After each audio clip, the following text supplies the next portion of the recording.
Sisteri.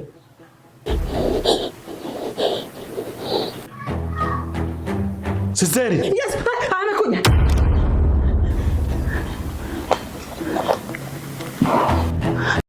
Wapenzi wa filamu yetu, ilikuwa nzuri sana. Filamu Mtoto Yatima inaonyesha mtoto yatima sio wazizi, na filamu ya huzuni inayoonyesha maisha ya mtoto mdogo aliyopoteza wazizi wake, anateswa na ndugu zake hawa wetu wa nyumbani, lakini anapitia shida nyingi.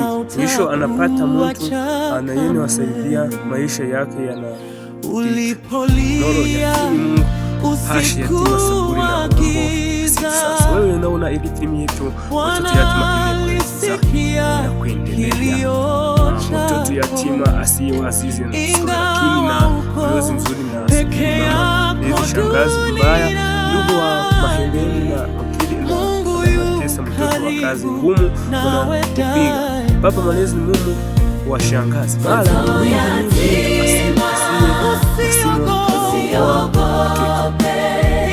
anaichukua mtoto, anaweza kuwa mwalimu, shangazi na mfanyakazi na mapenzi. Watoto wengine na kuchukua naye shuleni, lakini baada ya siku wanafanya nini? Mtoto anafanya tu kazi na nyumbani zote, anasoma kwa shida, analia sana, lakini hachi kuomba Mungu.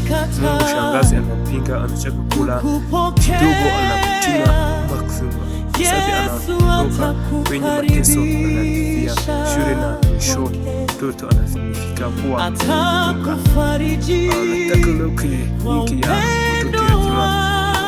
Ilikuwa nzuri sana. Sasa unaona ili filamu yetu mtoto yatima inaendelea. Sasa unaona ili filamu yetu unisini subscribe ili filamu yetu ilikuwa nzuri sana. Ilikuwa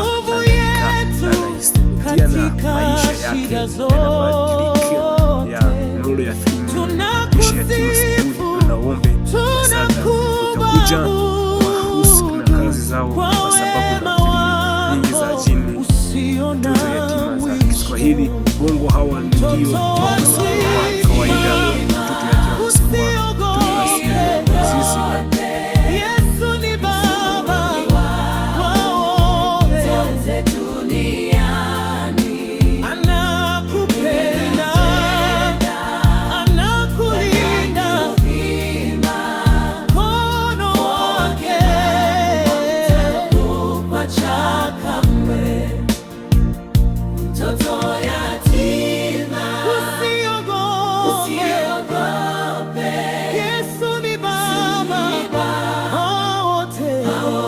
duniani anakupenda.